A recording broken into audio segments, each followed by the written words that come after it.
करोड़ों के खिलाफ सरकार की सख्ती का दिखने लगा असर। सस्ती होने लगी है दाल। सरकार 3000 टन और दाल का करेगी इंपोर्ट।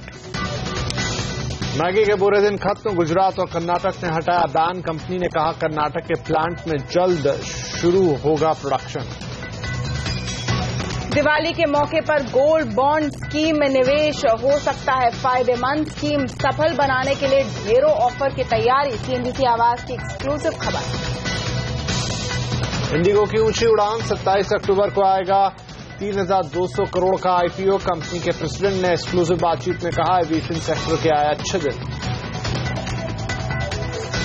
बाजार में लगातार तीसरे सत्र में तेजी। सेंसेक्स 150 पॉइंट चढ़ा। निफ्टी भी पहुंचा 8300 के करीब। अच्छे नतीजों के बाद रिलायंस 5.5% उछला।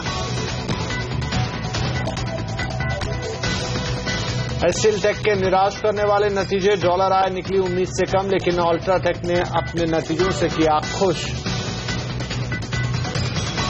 आईएमएफ पर भड़के आरबीआई गवर्नर रघुराम राजन। कहा विकसित देशों के राहत पैकेज और करेंसी बाजार में दखल से बिगड़ रहे हैं हालात। दुनिया की सबसे बड़ी रिटेल कंपनी वॉलमार्ट ने दी भारतीयों को करोड़ों की रिश्वत। वॉल स्ट्रीट जर्नल की रिपोर्ट में दावा।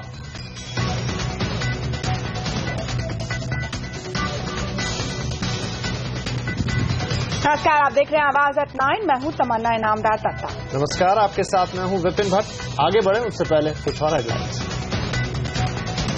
एस&पी को भारत की ग्रोथ स्टोरी पर भरोसा। रेटिंग में कोई बदलाव नहीं। कहा सुधर रहे हैं हालात। किनारा होटल में धमाके के बाद बीएमसी का 9 होटलों पर चला हथौड़ा। सरदार पाव भाजी, भगत तारा चंद जैसे मशहूर होटलों का भी गिराया अवैध निर्माण। The government is, of course, is talking about the concept of bringing in more foreign direct investment into news channels as well. News चैनलों में बढ़ सकती है विदेशी निवेश की सीमा। सूचना और प्रसारण राज्य मंत्री राज्यवर्धन सिंह राठौर ने दिए संकेत। महिंद्रा एंड महिंद्रा बेचेगी दाल। दाल के रिटेल कारोबार में की एंट्री। ई कॉमर्स से भी हाथ आजमाने की तैयारी। एयर एशिया ने लगाई सस्ते हवाई टिकट की सेल। 1299 रुपए में कीजिए हवाई सफर। और फिएट ने लॉन्च की दमदार अबाक पुंटो और अवेंचुरा। कीमत करीब 10 लाख रुपए।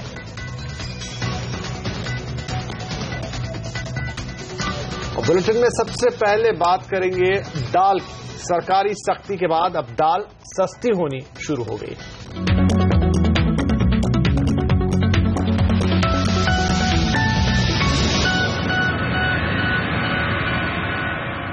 तो दाल की महंगाई पर सीएनबीसी आवाज की मुहिम का एक बड़ा असर देखने को मिल रहा है। सरकार ने जहां स्टॉक लिमिट का दायरा बढ़ा दिया है, वहीं मध्य प्रदेश में भी स्टॉक लिमिट लगा दी गई है। सख्ती के साथ ही सरकार ने वहां जमाखोरों पर छापेमारी भी शुरू कर दी थी, लेकिन कारोबारियों की मांग पर उन्हें 4 दिन का वक्त दिया गया है। हालांकि सरकार के इस कदम के बाद पूरे बाजार में भारी अफरा तफरी मची हुई है। ज्यादा अपडेट के लिए बात करेंगे अपने सहयोगी नीरज राय से। नीरज, क्या इम्पैक्ट पड़ा है सरकार के इस कदम का और इस वक्त बाजार के हालात कैसे हैं?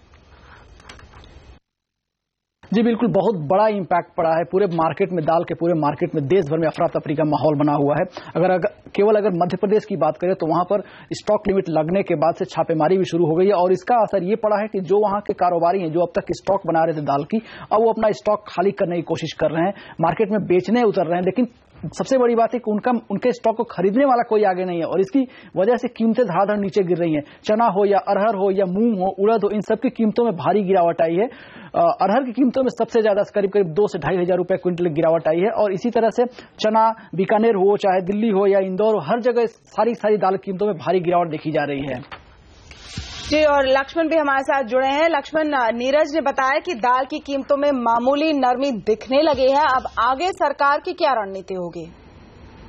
जी बिल्कुल, दाल की कीमतें भले ही गिर रही हों, बाजार में लोग दाल बेचने शुरू कर दिए हों कारोबारी, लेकिन सरकार लगातार इस पर नजर बनाए हुए है। और सूत्रों की माने तो कल कैबिनेट सचिव ने अहम बैठक बुलाई है कि दाल की कीमतों की समीक्षा की जाए और दाल की कीमतों पर काबू पाने के लिए और क्या कदम उठाया जाए। इसमें सभी संबंधित मंत्रालय के वरिष्ठ अधिकारी शामिल होंगे। इससे पहले आज भी इस मुद्दे पर अहम बैठक बुलाई गई और यह तय किया गया कि 3000 टन दाल का इंपोर्ट किया जाएगा और इंपोर्ट किया जाएगा। इससे पहले 7000 टन इंपोर्ट का फैसला लिया जा चुका था, 3000 टन दाल का इंपोर्ट और किया जाएगा। और दिल्ली में जो सफल और केंद्रीय भंडार के 400 आउटलेट्स हैं, सभी आउटलेट्स पर दाल की बिक्री की जाएगी, इंपोर्टेड दाल की बिक्री की जाएगी। 120 रुपए प्रति किलो के हिसाब से अरहर दाल की बिक्री की जाएगी, जो खुले बाजार में करीब 200 रुपए के आसपास पहुंच चुकी है। इससे पहले हमने देखा कि सरकार ने जब सख्ती की तो यहां पर दाल की कीमतें लगातार कम आनी शुरू हुई और सरकार पिछले 4 दिन से केंद्रीय भंडार के करीब 100 दुकानों पर 105 क्विंटल अरहर दाल बेच चुकी है। इसी तरह 99 दुकानों पर सफल के, यहां पे 11 सफल की दुकानों पर 99 क्विंटल सरकार दाल बेच चुकी है। सरकार को लगता है कि इससे और ज्यादा कीमतों में गिरावट आएगी, क्योंकि सरकार के कहने के बाद, कदम उठाने के बाद राज्य सरकारों की तरफ से काफी ज्यादा कदम उठाया जा रहा है। मध्य प्रदेश हो, हरियाणा हो, राजस्थान हो, तमाम राज्य अपने यहां स्टॉक होल्डिंग लिमिट्स लगा रहे हैं और इससे दाल की कीमतें और ज्यादा कम होंगी, क्योंकि दाल की सप्लाई बढ़ेगी। जी लक्ष्मण, बहुत शुक्रिया इस अपडेट के लिए। उम्मीद करेंगे कि दाल की कीमतें जल्द उस स्तर पर आए जहां पर सामान्य लोग इसे खरीद सकें। इधर मध्य प्रदेश में सरकार की सख्ती पर कारोबारियों की दलील है कि सरकार कुछ ज्यादा ही सख्ती दिखा रही है, ऐसे में उन्हें कारोबार करना मुश्किल हो जाएगा। मध्य प्रदेश के छोटे छोटे गांव में दालों का उत्पादन होता है, वहां मिलर अपनी दालों को मिलिंग करता है, उसके बाद उस उत्पादन को बाहर बेचता है। तो जनसंख्या के आधार पर अगर आप वर्गीकृत करेंगे तो ऐसे में संभव नहीं होगा कि मिलर कैसे उत्पादन करे, ट्रेडर्स कैसे बेचे और उपभोक्ता कैसे खरीदे। मेरा इसमें कहना यह है कि छोटे दुकानदारों को, थोक दुकानदारों को इस लाइसेंस पद्धति से मुक्त रखना चाहिए और मिलर का ट्रांजैक्शन का दायरा, उत्पादन का दायरा बढ़ाना चाहिए। और आयात पर लगाम लगाने के लिए सरकार ने गेहूं की इंपोर्ट ड्यूटी बढ़ा दी है। अंतर्राष्ट्रीय बाजार में गेहूं के गिरते दामों के कारण देश में आयात न बढ़े, इसलिए सरकार ने ड्यूटी 10% से बढ़ाकर 25% कर दी है। बढ़ी हुई ड्यूटी अगले साल मार्च तक लागू रहेगी। इस साल अगस्त में ही सरकार ने गेहूं पर 10% की इंपोर्ट ड्यूटी लगाई थी। मैगी के चाहने वालों के लिए अच्छी खबर है। गुजरात सरकार ने मैगी की बिक्री का रास्ता साफ करते हुए अधिसूचना जारी कर दी है। पूरी खबर के लिए चलते हैं अहमदाबाद, जहां हमारे साथ जुड़े हैं मनीष देसाई। मनीष, गुजरात में मैगी की मुश्किलें दूर होती नजर आ रही, क्या है गुजरात सरकार का पूरा फैसला? बिल्कुल, देखिए जैसे ही 4 जून को मैगी के जितने भी पैकेट्स थे उसमें लेड की मात्रा ज्यादा पाई गई, तब गुजरात सरकार ने 4 जून को इस पर प्रतिबंध लगाया था। 1 महीने के लिए प्रतिबंध लगाया था शुरू में, फिर उसको बढ़ा के 3 महीने के लिए कर दिया गया। यानी जुलाई में जब इसकी अवधि खत्म हुई तो 3 महीने के लिए और प्रतिबंध लगा दिया गया था, जिसकी अवधि खत्म हो रही थी 4 अक्टूबर को। लेकिन गुजरात सरकार ने करीब 1 महीना पहले ही ये प्रतिबंध जो है वो हटा लिया था। ये काम जो है सरकार ने चुपके से किया था।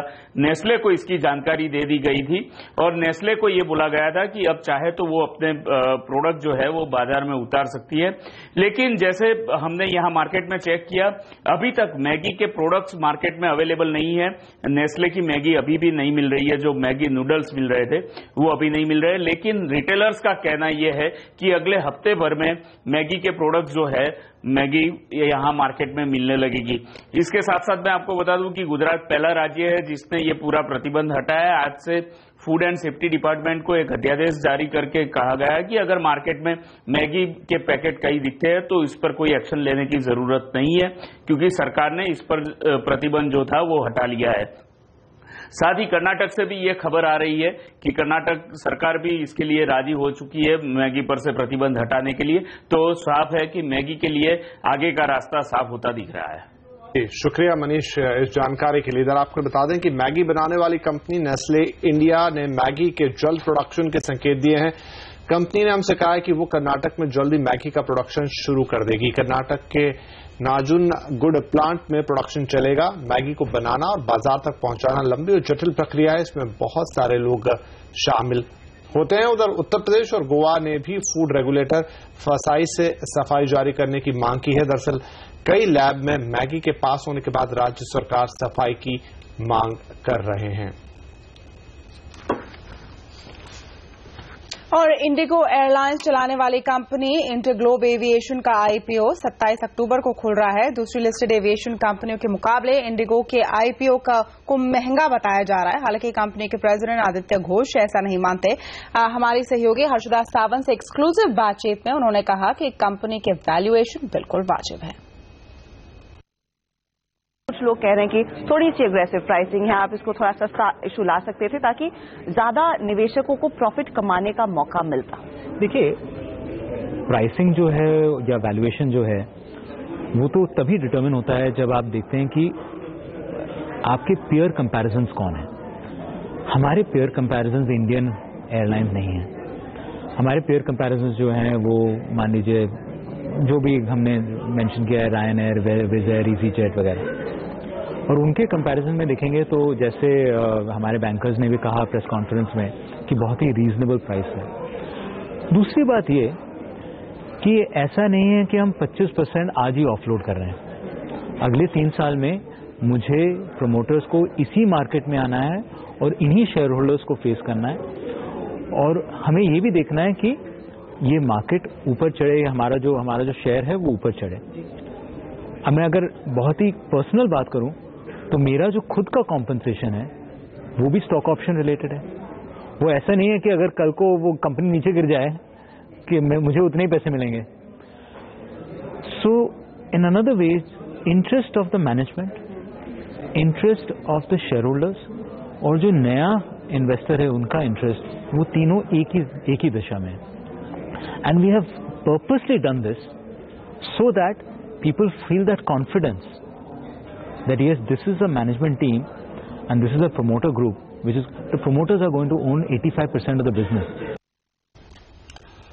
अगले महीने शुरू होने वाली गोल्ड बॉन्ड और गोल्ड मोनेटाइजेशन स्कीम को सफल बनाने के लिए सरकार लॉन्च ऑफर दे सकती है। सीएनबीसी आवाज को मिली एक्सक्लूसिव जानकारी के मुताबिक इस लॉन्च ऑफर के तहत 0.5% ज्यादा ब्याज भी मिल सकता है। दिवाली के मौके पर सोने में निवेश के ढेरों ऑफर आपको मिलने वाले हैं। इस समय सरकार गोल्ड मोनेटाइजेशन और गोल्ड बॉन्ड स्कीम लॉन्च करने की तैयारी में है। शुरू होने के साथ ही ये स्कीम सफल हो, इसके लिए सरकार लॉन्च ऑफर ला सकती है। सूत्रों के मुताबिक स्कीम लॉन्च होने के शुरू के दिनों में गोल्ड बॉन्ड स्कीम के तहत ब्याज दरें 0.5% ज्यादा रखी जा सकती हैं। हर ग्राम सोने के निवेश पर 100 रुपए का खास डिस्काउंट भी मिल सकता है। गोल्ड मोनेटाइजेशन स्कीम में भी इसी तर्ज पर ऑफर देने की तैयारी है। सूत्रों के मुताबिक रिजर्व बैंक ने खुद इस लॉन्च ऑफर की सिफारिश की थी और अब वित्त मंत्रालय रिजर्व बैंक की सिफारिश से काफी हद तक सहमत है। हालांकि लॉन्च ऑफर सिर्फ चालू कारोबारी साल यानी 31 मार्च 2016 तक ही मान्य रहेगा। रिजर्व बैंक की सिफारिश पर सरकार गोल्ड बॉन्ड स्कीम की मैच्योरिटी 5 से 7 साल के बजाय 8 साल रख सकती है। हालांकि 5, 6 और 7 साल पर स्कीम से बाहर निकलने की छूट दी जा सकती है। गोल्ड बॉन्ड ऑफर करने वाले बैंक और पोस्ट ऑफिस को 1% का कमीशन दिया जा सकता है। बैंक और पोस्ट ऑफिस को मिलने वाले कमीशन का आधा उन्हें अपने एजेंट को देना होगा। सरकार ने सितंबर में गोल्ड बॉन्ड स्कीम और मोनेटाइजेशन स्कीम को मंजूरी दी थी। अब सरकार इसे अगले महीने लॉन्च करने की तैयारी में है। लक्ष्मण रॉय, दिल्ली। और भारत में कारोबार करने के लिए घूस देने के मामले में दुनिया की सबसे दिग्गज रिटेल कंपनी वॉलमार्ट के खिलाफ सबूत मिल गए हैं।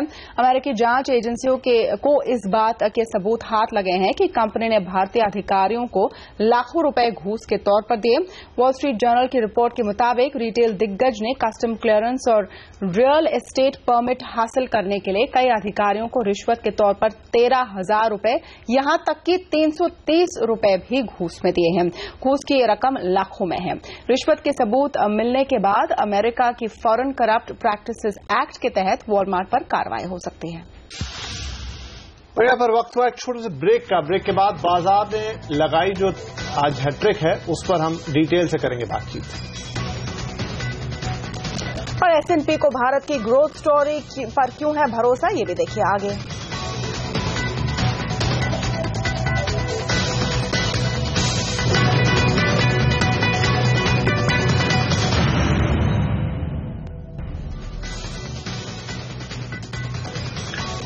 और हफ्ते के पहले कारोबारी दिन बाजार में आज तेजी देखने को मिली। सेंसेक्स करीब 150 पॉइंट चढ़ा, वहीं निफ्टी 8,200 के ऊपर बंद हुआ। आज सबसे ज्यादा एक्शन दिखा रिलायंस में, जो अच्छे नतीजों के बाद 5.5% चढ़ा।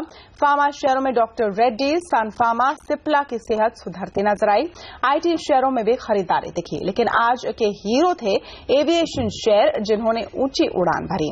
इंडिगो के आईपीओ की खबर ने स्पाइस जेट के शेयरों में भी जोश भर दिया। इसके अलावा रियल्टी शेयरों में भी मजबूती दिखी, लेकिन सीमेंट शेयरों में आज बिकवाली का दबाव देखने को मिला। आइए आपको सुनाते हैं कि जानकार कहां पैसे लगाने की सलाह दे रहे हैं। प्राइवेट सेक्टर बैंक का अच्छा ग्रोथ हो रहा है, काफी पब्लिक सेक्टर बैंक भी इतने अट्रैक्टिव वैल्यूएशन पे आ गए हैं कुछ कि उसमें भी काफी अपॉर्चुनिटी आ सकती है। तो ये इन्वेस्टर को केस बाय केस देखना चाहिए, लेकिन हमारा मानना है कि फार्मास्यूटिकल में भी अच्छी अपॉर्चुनिटी है। हम देख रहे हैं कि ऑटोज में वापस काफी ऑप्टिमिज्म आ रहा है, और एक काफी इंडियन इंफ्रास्ट्रक्चर सर्विसेज कंपनी है जो ईपीसी कंपनीज बोलते हैं, उनके भी ऑर्डर बुक अभी अच्छे हैं, उनके काफी प्रोजेक्ट जो स्टॉल हो गए थे वो वापस स्टार्ट हो गए हैं। तो हमने देखा है काफी पॉकेट्स में अच्छी इन्वेस्टमेंट अपॉर्चुनिटीज है। और दुनिया की जानी मानी रेटिंग एजेंसी S&P ने भारत की रेटिंग में कोई बदलाव नहीं किया है। S&P ने भारत की रेटिंग को BBB नेगेटिव पर बरकरार रखा है। S&P ने यह भी साफ किया कि इस साल और अगले साल भारत की रेटिंग और आउटलुक में बदलाव की भी कोई उम्मीद नहीं है। वहीं रेटिंग एजेंसी को भारत की GDP ग्रोथ 7.4% रहने की उम्मीद है। साथ ही उसने ये भी कहा कि इस साल भारत का करंट अकाउंट घाटा 1.4% रह सकता है। और हफ्ते के पहले कारोबारी दिन यहां पर हमने बाजार की अभी बात की, लेकिन आरबीआई गवर्नर रघुराम राजन आज काफी तीखे तेवर में दिखाई दिए। उन्होंने कहा कि विकसित देशों को आसान कर्ज नीति की उन्होंने आलोचना की है। मुंबई में रघुराम राजन की नाराजगी IMF पर भी दिखाई दी। आसान कर्ज नीति की यहां IMF की ओर से सवाल नहीं उठाए जाने की बात को राजन ने ठीक नहीं माना। उन्होंने कहा कि विकसित देशों की आसान कर्ज नीति से ग्लोबल मार्केट पर नकारात्मक असर पड़ रहा है और IMF उस पर नजर नहीं रख रहा है। राजन के मुताबिक विकसित देशों की गैर परंपरागत मॉनेटरी पॉलिसी और करेंसी मार्केट में दखल से हालात खराब हो रहे हैं। रघुराम राजन का बयान टर्की में होने वाले G20 समिट से पहले आया है। Probably also need better global safety nets to ensure that those who accept this capital and who use it have liquidity protection in case the capital wants to run out. Now, typically the IMF is supposed to do this kind of activity, but unfortunately, because of past history, certainly in Asia, but to some extent in Latin America, there's an enormous stigma in going to the IMF, which is why countries in the region are developing regional arrangements rather than going to the multilateral institutions. और आम budget के लिए अभी भी करीब 4 महीने बाकी है, लेकिन वित्त मंत्रालय ने बजट के लिए तैयारियां तेज कर दी हैं। वित्त मंत्री ने आज इस सिलसिले में नीति आयोग में अर्थशास्त्रियों से मुलाकात की। देश के कई हिस्सों में सूखे के चलते खेती का मुद्दा बैठक में छाया रहा। बैठक के बाद वित्त राज्य मंत्री जयंत सिन्हा ने कहा कि बैठक में कृषि उत्पादन बढ़ाने, सरकारी खर्च को और कारगर बनाने और कृषि और MSME सेक्टर में निवेश बढ़ाने पर चर्चा हुई। There were several topics that were brought up. One very important topic that we spent time on was on agriculture and what we could do to increase productivity in Indian agriculture.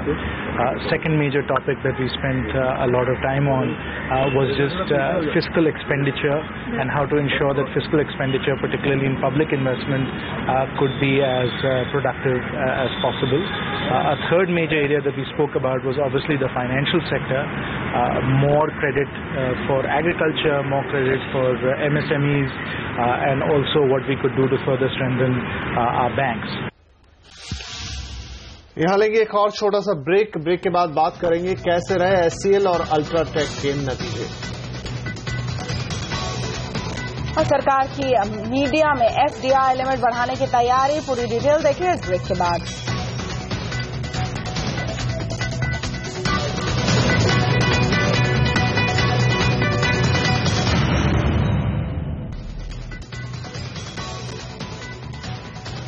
Insurance कंपनियों ने IRDA ने नई guidelines जारी कर दी है। आइए सीधे चलते हैं अपने ब्यूरो चीफ लक्ष्मण रॉय के पास, उनसे बातचीत करेंगे। तो लक्ष्मण, कैसे देखते हैं नई गाइडलाइंस को आप? इंश्योरेंस कंपनियों के लिए किस तरह की खबर माना जाए?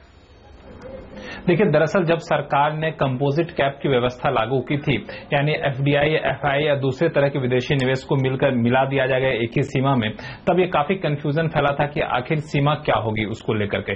तो इंश्योरेंस कंपनियों ने काफी लंबे समय से मांग की थी कि IRDA, जो कि इंश्योरेंस सेक्टर का रेगुलेटर है, वो FDI को लेकर के एक सफाई जारी करे। तो उस लिहाज से कहें तो ये इंश्योरेंस कंपनियों को लंबे समय से चली आ रही मांग पूरी हुई है और IRDA ने इस बारे में अपनी गाइडलाइंस जारी की है। और गाइडलाइंस का जो आधार बनाया गया है वो है इंश्योरेंस अमेंडमेंट एक्ट को आधार बनाया गया है और कहा गया है साफ तौर से कि किसी भी सूरत में किसी भी इंश्योरेंस कंपनी में 49% से ज्यादा विदेशी निवेश नहीं हो सकता है, चाहे वो प्रत्यक्ष विदेशी निवेश हो या फिर अप्रत्यक्ष विदेशी निवेश हो। यानी FDI हो, FII हो, FPI हो, किसी भी तरह का विदेशी निवेश आप लेकर के आइए, लेकिन 49% से ज्यादा आप नहीं कर सकते। ये साफ तौर से सफाई आई है IRDA की तरफ से। दूसरी महत्वपूर्ण बात यहां पर यह कही गई है कि जो भी कंट्रोल है, मैनेजमेंट का कंट्रोल है, वो भारतीय के हाथ में होना चाहिए। तो भारतीय के हाथ में मैनेजमेंट का कंट्रोल कैसे होगा, इसको कैसे डिफाइन करेंगे? तो यहां पर भी गाइडलाइंस में सफाई की गई है और कहा गया है कि मैनेजमेंट के जो सीनियर अधिकारी हैं, CEO हैं, इन तमाम लोगों की जो नियुक्ति होगी वो इंडियन कंट्रोल में हो। इसका प्रमाण यही है कि जो बोर्ड के मेंबर है, बहुमत की संख्या में प्रमोटर हैं, निवेशक हैं, वो इनकी नियुक्ति करें, तभी माना जाएगा कि इंडियन कंट्रोल में है, इंडियन मैनेजमेंट के हाथ में है ये इंश्योरेंस कंपनी। अगर विदेशी प्रमोटर करते हैं तो उसमें शर्त यह है कि इंडियन डायरेक्टर से उसमें आपको मंजूरी लेनी पड़ेगी। तो ये तमाम तरह की सफाई आई है, गाइडलाइंस जारी की गई है और कहा गया गाइडलाइंस तत्काल प्रभाव से लागू हो जाएगा। यानी आज से गाइडलाइंस लागू हो गई है। सिर्फ इंश्योरेंस कंपनियां ही नहीं, बल्कि जो मध्यस्थ की भूमिका निभाने वाली कंपनियां होती हैं, जैसे इंश्योरेंस ब्रोकर की बात करें, इंश्योरेंस में नुकसान का जायजा लेने वाली एजेंसी होती है, इन तमाम एजेंसी पर भी, कंपनियों पर भी यही गाइडलाइंस लागू होगी। जी, शुक्रिया सारे डिटेल्स के लिए लक्ष्मण। और सरकार न्यूज चैनलों में विदेशी निवेश की सीमा बढ़ा सकती है। सूचना एवं प्रसारण राज्य मंत्री राज्यवर्धन सिंह राठौड़ ने CII के कार्यक्रम में इस बात के संकेत दिए। हालांकि उन्होंने ये नहीं साफ किया कि न्यूज चैनलों में विदेशी निवेश की सीमा को कब तक बढ़ाया जाएगा, लेकिन उनके मुताबिक सरकार ने इस दिशा में विचार करना शुरू कर दिया है। मौजूदा नियमों के मुताबिक न्यूज चैनलों में 26% FDI की इजाजत है।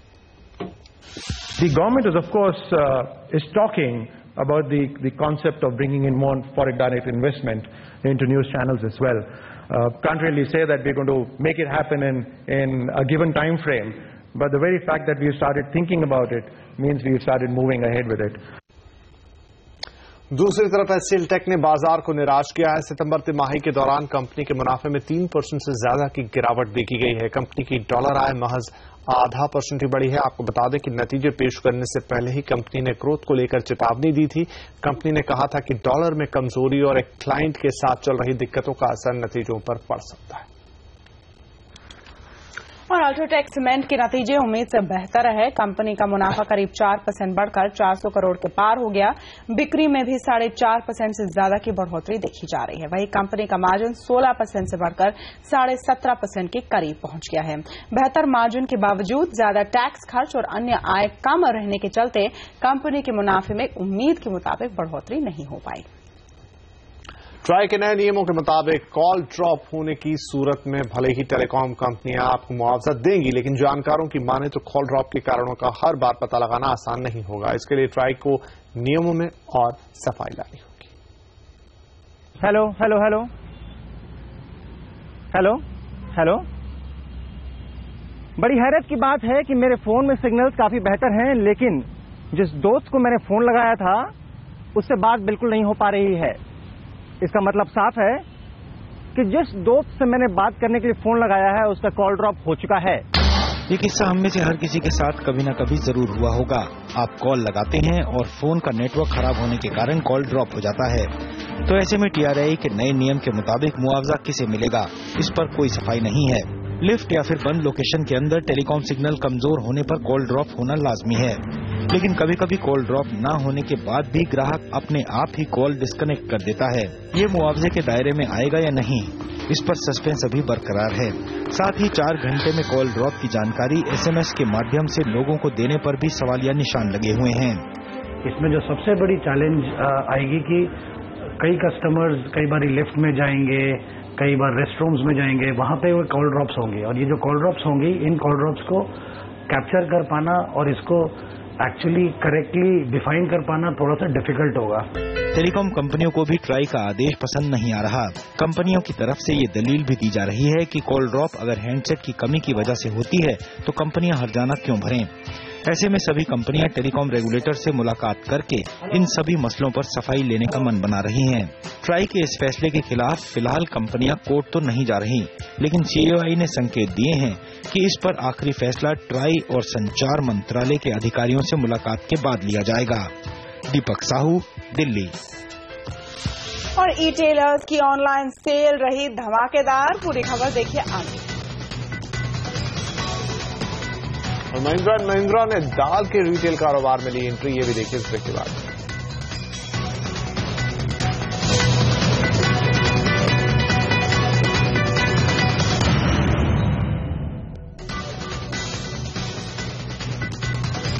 इस फेस्टिव सीजन में ई कॉमर्स कंपनियों में जोरदार मुकाबला हुआ है और इसका फायदा कंज्यूमर्स के साथ इन कंपनियों को भी हुआ है। फ्लिपकार्ट, अमेजॉन और स्नैपडील समेत तमाम ई कॉमर्स कंपनियों ने फेस्टिव सेल के दौरान अरबों का कारोबार कर लिया। खास बात यह है कि सिर्फ मेट्रो ही नहीं बल्कि छोटे शहरों में भी ऑनलाइन शॉपिंग की अच्छी डिमांड देखी।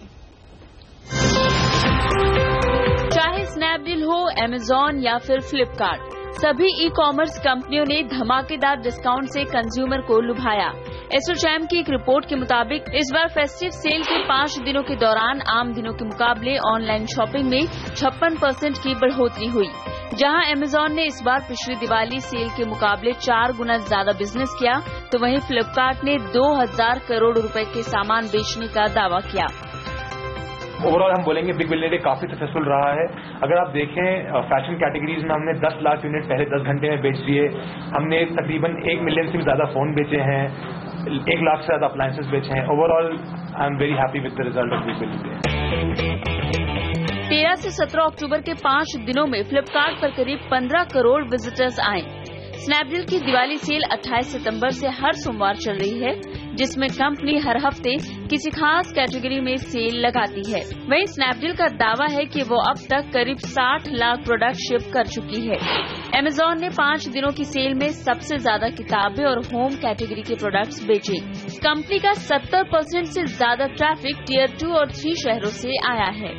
एसोचैम की रिपोर्ट के मुताबिक भी छोटे मंझोले शहरों में ऑनलाइन शॉपिंग में 120% का इजाफा हुआ है। हालांकि ऑनलाइन शॉपिंग पसंद करने वालों की सबसे ज्यादा तादाद दिल्ली, मुंबई, अहमदाबाद और बेंगलुरु जैसे शहरों से आई है। जाहिर है कि इस साल के फेस्टिव सेल ने सबसे बड़े पैमाने पर ऑफलाइन बायर्स को ऑनलाइन शॉपर्स में तब्दील किया है। ईशा शर्मा, दिल्ली। महिंद्रा एंड महिंद्रा ने आज से दालों की रिटेलिंग शुरू कर दी है। हमारे सहयोगी नीरज वाजपेयी ने इस मौके पर महिंद्रा एंड महिंद्रा के एग्जीक्यूटिव डायरेक्टर पवन गोयनका से खास बातचीत की। हमने एक नई ब्रांड लॉन्च की है, न्यूप्रो ब्रांड, जो हम दाल में मस्टर्ड सीड, ऑयल सीड वगैरह में यूज करेंगे। और हमने पहली बार आज पल्सेस की लॉन्च की, इसमें तूर दाल से हम शुरू कर रहे हैं और मुंबई में शुरू कर रहे हैं। धीरे धीरे हम इसको और पल्स वैरायटी में भी आगे ले जाएंगे और लोकेशन भी आगे ले जाएंगे। और हम चाहते हैं कि अगले 9 महीने में हम करीब सभी जो दाल की वैरायटीज हैं उसमें होंगे और कई क्षेत्रों में हम लॉन्च करेंगे। और हम इसमें जो मार्केट ऑपरेटिंग प्राइसेस है उसको हम कंट्रोल नहीं कर सकते हैं और उसमें हम इन्फ्लुएंस नहीं कर सकते हैं। हमारी कोशिश यही रहेगी कि हम जो मार्केटिंग रेंज, जो प्राइसिंग रेंज अभी है उस रेंज में हम रहेंगे और अच्छे क्वालिटी की हम दाल देंगे। और भारत के तेजी से बढ़ते ई कॉमर्स कारोबार में दिग्गजों की नजरें हैं। पिछले हफ्ते ही एबी बिरला ग्रुप ने www.abof.com लॉन्च करके ई कॉमर्स में कदम रखा। कंपनी अब फैशन पर खास जोर दे रही है। वहीं दूसरी ओर रिलायंस इंडस्ट्रीज ने मौजूदा वित्त वर्ष के अंत में mega e commerce platform launch करने का ऐलान किया है। कंपनी अपने साथ 1.5 लाख कारोबारियों को जोड़ेगी। वहीं टाटा ग्रुप के भी ऑनलाइन कारोबार में बड़े निवेश की तैयारी की खबरें हैं। दरअसल भारत में ई कॉमर्स कारोबार बड़ी तेजी से आगे बढ़ रहा है और एक रिपोर्ट के मुताबिक 2019 तक ये कारोबार 60 से 70 अरब डॉलर तक पहुंच सकता है। चलिए यहां लेते हैं ब्रेक के बाद किनारा होटल में धमाके के बाद बीएमसी ने क्या सख्त कदम उठाए। और सुरेंद्र कुलकर्णी के बाद अब शिव सैनिकों का बीसीसीआई दफ्तर में हंगामा। पूरी खबर देखिए आगे।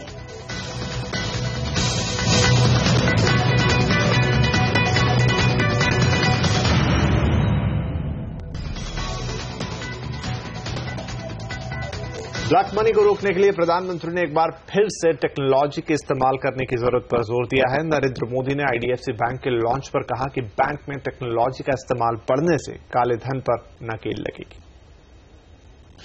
जैसे जैसे हम टेक्नोलॉजी के सहारे बैंकिंग करेंगे, जब हम पेपरलेस बैंक की व्यवस्था करेंगे, करेंसीलेस कारोबार चलाएंगे, तो काले धन की संभावनाएं धीरे धीरे धीरे जीरो की तरफ चली जाएगी। और इसलिए इस सारी व्यवस्था का उपयोग एक उस दायरे में होने वाला है जो देश के मूलभूत कुछ बातें हैं जिसको एड्रेस करने वाला है। मुंबई के कुर्ला इलाके में किनारा होटल में हुए सिलेंडर ब्लास्ट में 8 लोगों की मौत के बाद बीएमसी हरकत में आ गई है। उसने मुंबई के होटल और रेस्टोरेंट पर नकेल कसना शुरू कर दिया है। किन किन होटलों पर कार्रवाई हुई है, जानने के लिए चलते हैं हमारे संवाददाता रौनक के पास। रौनक, सरकार के फटकार के बाद लगता है कि बीएमसी की नींद टूटी है। साफ तौर पर टर्मिनल जिस तरीके से कार्रवाई बीएमसी ने आज बीएमसी हरकत में आई है, उसके बाद देखते हुए कहा जाएगा कि बीएमसी की नींद जो है किनारा होटल में धमाका हुआ उसके बाद यहां पर खुली है। और आज तकरीबन 20 से ज्यादा मुंबई के ऐसे होटल से जहां पर बीएमसी की टीम्स ने जो है वो कार्रवाई की है और तकरीबन 9 होटल को जो है वो सील कर दिया है। जिन होटल को सील किया गया उसमें जो बड़े नाम सामने आ रहे हैं उसमें मैं आपको बताना चाहेंगे कि पंचवटी होटल है। इसके अलावा अगर बात की जाए तो मोती महल जैसे बड़े होटल है जिन पर कार्रवाई जो है की गई है और इन पे सील जो है वो कर दिया गया है। लेकिन इसके अलावा जो मुंबई के बड़े फूड जॉइंट पॉइंट है, अगर बात की जाए तो सरदार पाव भाजी वाला हो या भगत तारासन जैसे जो होटल है, यहां पर कई सारी जो नियमों को ताक पर रखकर काम जो है होटल चलाया जा रहा था और यहां पर डिमोलिशन भी जो है वो बीएमसी की टीम ने किया है। जी सोनल, बहुत शुक्रिया इस अपडेट के लिए। आगे बढ़ेंगे। शिवसेना की धमकी के बाद पाकिस्तान के अंपायर अलीम दार को भारत दक्षिण अफ्रीका मैचों की अंपायरिंग से हटा लिया गया है। अलीम आईसीसी के एलीट पैनल के अंपायर हैं। आईसीसी ने यह फैसला शिवसेना के विरोध के बाद लिया है। शिवसेना ने आज बीसीसीआई दफ्तर में घुसकर जमकर हंगामा किया था। और मुंबई में शिव सैनिकों ने बीसीसीआई दफ्तर में घुसकर जमकर बवाल किया। शिव सैनिक का बीसीसीआई अध्यक्ष शशांक मनोहर और पाकिस्तान क्रिकेट बोर्ड के अध्यक्ष शहरयार खान की प्रस्तावित मुलाकात का विरोध कर रहे थे। शिव सैनिकों ने बीसीसीआई के दफ्तर में घुसकर काले झंडे दिखाए। उन्होंने शशांक मनोहर के ऑफिस में जाकर उनका घेराव भी किया। इस हंगामे के बाद शशांक मनोहर और शहरयार खान के बीच होने वाली बैठक रद्द कर दी गई। अब ये बैठक किस जगह होगी इसकी जानकारी नहीं दी गई है। पुलिस ने हंगामा करने वाले शिव सैनिकों को हिरासत में लिया है। हमारे शिव सैनिक बीसीसीआई में घुसे थे।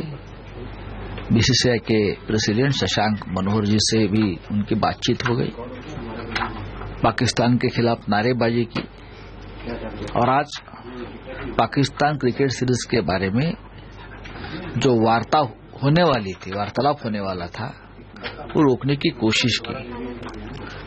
ये देश की भावना है पाकिस्तान के खिलाफ। बीजेपी ने शिवसेना के विरोध की निंदा की है। बीजेपी के नेता मुख्तार अब्बास नकवी ने कहा कि लोगों को विरोध करने का पूरा हक है, लेकिन विरोध करने का ये तरीका सही नहीं है। हम लोकतांत्रिक देश हैं और लोकतांत्रिक देश में किसी को भी अपने विरोध को रखने का, विरोध किसी भी मुद्दे पर करने का उसको अधिकार है, लोकतांत्रिक ढंग से अधिकार है। लेकिन विरोध और उद्दंडता में बहुत बड़ा फर्क होता है। किसी भी लोकतांत्रिक देश में उद्दंडता को स्थान नहीं है, विरोध का स्थान है। लोकतांत्रिक तरीके हो सकते हैं, आप अपनी बात से किसी चीज से सहमति व्यक्त कर सकते हैं, किसी चीज से असहमति व्यक्त कर सकते हैं। और फिएट ने लॉन्च की दमदार अबार्थ, पुंटो और वेंचुरा। क्या खास है इन कारों में, बताएंगे आगे।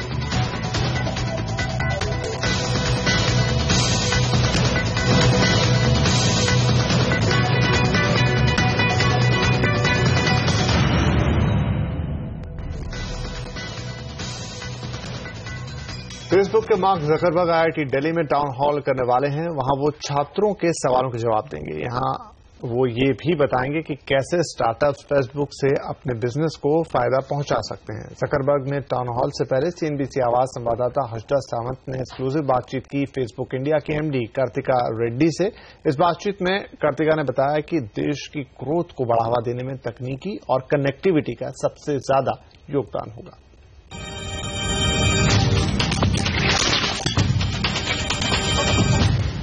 नए एंटरप्रेन्योर्स की जनरेशन आगे बढ़ रही है और इस तरह का प्लेटफॉर्म क्या उनको और बढ़ावा देगा नई आइडियाज के बारे में, नई सोच को अमल में लाने के लिए, कुछ नया करने के लिए? मुझे तो लगता है कि ऐसे प्लेटफॉर्म्स की जरूरत हर दिन बढ़ती रहती है। This is a young country, this is a country full of ideas, and what platforms like this give is that additional fuel, that inspiration. They see other people who have done it and they get that belief that they can do it too. They get ideas about how they could do it. And the beauty of this, it's not just needing to be in the conference to attend this. It is being broadcast and streamed so that anyone all across the country can look at it and get inspired by it. आपने यहाँ पर technology mention की, तो वो कितनी अहम रहेगी specially इस समय भारत को एक्सेलरेट करने के लिए? फिर technology is such a critical underpinning in driving acceleration. You know, life expectancy, GDP, and even in countries where GDP wasn't rising as quickly, the life expectancy was still going up. And the biggest thing driving that was technology. If I think about what I see on the platform, the value of people getting on the internet, on mobile, being connected, it is not only driving connections at a personal level, but it is driving progress at a business level. ये जो GDP का point आपने mention किया, भारत का dream है कि हम 10% से ज्यादा की ग्रोथ दिखाएं। इसमें कनेक्टिविटी, टेक्नोलॉजी, वो कितना बड़ा रोल प्ले कर सकती है उन नंबर्स को अचीव करने के लिए, as against the old economy numbers जहां पर हम प्राइमरीली इंडस्ट्रियल ग्रोथ देखते हैं या फिर एग्रीकल्चरल ग्रोथ देखते हैं? To me, it's 100% the case that technology, connectivity will drive GDP growth for the country, and you are seeing that in the focus that the government is putting on this. You know, a few days ago in the newspaper there was coverage about the startup ecosystem and how do we drive the startup ecosystem, how do we drive entrepreneurship, and we see that with examples right on Facebook as well. On Facebook we see over 1.5 million pages, small medium businesses, and that has grown again over 75%. All of this adds up to jobs in the country, and the rising tide lifts all. Festive season आते ही car कंपनियां कारों पर discount देती है, लेकिन Hyundai Motors ने अपनी popular compact SUV Creta के दाम बढ़ा दिए हैं। हम आपको बता दें कि कंपनी ने क्रेटा को 21 जुलाई को लॉन्च किया था और इस समय इसकी दिल्ली में शुरुआती कीमत 8,59,000 रुपए थी। कंपनी का कहना है कि क्रेटा की कीमत 10,000 से 20,000 रुपए बढ़ाई जाएगी, जबकि क्रेटा की इतनी ज्यादा डिमांड है कि इसकी वेटिंग अभी भी 3 महीने से ज्यादा है। वेटिंग को कम करने के लिए कंपनी को एक्सपोर्ट होने वाली कारों का प्रोडक्शन कम करना पड़ा है। इसी वजह से सितंबर महीने में Hyundai की एक्सपोर्ट में 14% की गिरावट हुई है। रफ्तार के शौकीनों के लिए फिएट इंडिया ने अबार्थ पुंटो और एवेंचुरा का अबार्थ वेरिएंट भी लॉन्च कर दिया है। दोनों ही कारों की कीमत करीब 10 लाख रुपए से शुरू हो रही है। कंपनी का कहना है कि ये दोनों ही कारें हैचबैक सेगमेंट में बेस्ट परफॉर्मेंस देने वाली कारें हैं। अबार्थ पुंटो में 1.4 लीटर का पेट्रोल इंजन है जो 145 bhp का पावर देगा। इसी वजह से ये कार महज 8.5 सेकंड में 100 किलोमीटर की रफ्तार पकड़ लेती है, जबकि अबार्थ एवेंचुरा में 9.9 सेकंड में 100 किलोमीटर की रफ्तार आती है। रफ्तार के साथ अबार्थ पुंटो टेस्ट कंडीशन में 16 किलोमीटर की माइलेज देती है। कंपनी का कहना है कि अबार्थ ब्रांड के साथ अगले साल वो जीप को भी भारत लेकर आएगी। इसके लिए $280 मिलियन का रांजनगांव प्लांट में निवेश भी किया जा रहा है।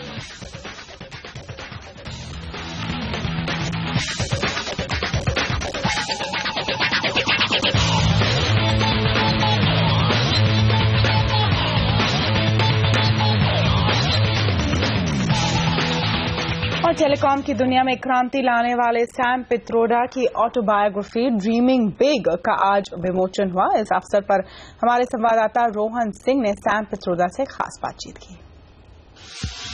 ड्रीमिंग बिग एक आपकी जर्नी को पूरा बताता है, जो कि एक उड़ीसा के एक गांव से शुरू होकर फिर सिलिकॉन वैली और फिर भारत वापसी। इस किताब लिखने की पूरी प्रक्रिया के बारे में बताएं, पूरा प्रोसेस बताएं कैसे। देखिए, हमारी बायोग्राफी 1992 में लिखी गई थी बाय मयंक छाया। उस वक्त हमें हार्ट अटैक हुआ था, राजीव गांधी की हत्या हो गई थी और हम बड़े डिप्रेस थे। तब हमने सोचा कि शायद जब हम 70 साल के होंगे तब हम भी एक किताब लिखेंगे हमारे पे। उस वक्त तो ऐसा था नहीं कि 70 साल तक जिएंगे, जी गए, 73 हो गए और हमारी ग्रैंड डॉटर है जो 4 साल की अभी, वो जब जन्मी तब हमने सोचा कि कुछ नहीं तो इस लड़की के लिए किताब लिखनी चाहिए, क्योंकि ये लड़की अमेरिका में जन्मी है, उसको क्या पता ये आदमी कौन था। 50 साल के बाद वो सोचेगी कि 100 साल पहले कौन आया था ये बूढ़ा अमेरिका जो सबको लेके यहां ले आया। वो बात हम हमारी जुबान से उसे समझाएंगे, दूसरे की जुबान से नहीं होगा ये। सर, इस किताब में भी है और आपने पहले भी कई बार मेंशन किया है कुछ इंपॉर्टेंट बिंदु आपकी लाइफ के, राजीव गांधी की जब डेथ होती है या फिर जब आपकी सेकंड कमिंग होती है, कितना इंपॉर्टेंट, अगर सेकंड कमिंग की हम बात करें जब आप वापस हिंदुस्तान आते हैं, कितना महत्वपूर्ण मानते हैं कि उस हर चैप्टर अलग अलग है। जिंदगी में तो जिंदगी भी एक ही किताब ही है। जन्मते हैं, छोटे बच्चे होते कुछ सीखते हैं, कॉलेज गए कुछ सीखे, मोहब्बत की, शादी की, बच्चे हुए, धंधा शुरू किया, फिर राजीव गांधी मिल गए, मिसेस गांधी, इंदिरा गांधी ने हमें मौका दिया और टेलीकॉम के क्षेत्र में काम करने का अपॉर्चुनिटी मिला। पश्चिम बंगाल में टूरिज्म को बढ़ावा देने के लिए कोलकाता में खास आयोजन किया गया है। दुर्गा पूजा के दौरान हुए आयोजनों में कनाडा, पेरिस, स्पेन, स्विट्जरलैंड जैसे देशों के 40 पत्रकारों को शामिल किया जा रहा है। मेघदूत ट्रेवल्स और पीसी चंद्रगुप्त की ग्रुप की तरफ से करवाए गए दुर्गा पूजा कार्निवल में सभी पत्रकारों को सम्मानित किया गया। इस दौरान उन्हें बंगाल की संस्कृति से रूबरू कराने के लिए कई कार्यक्रम भी हुए।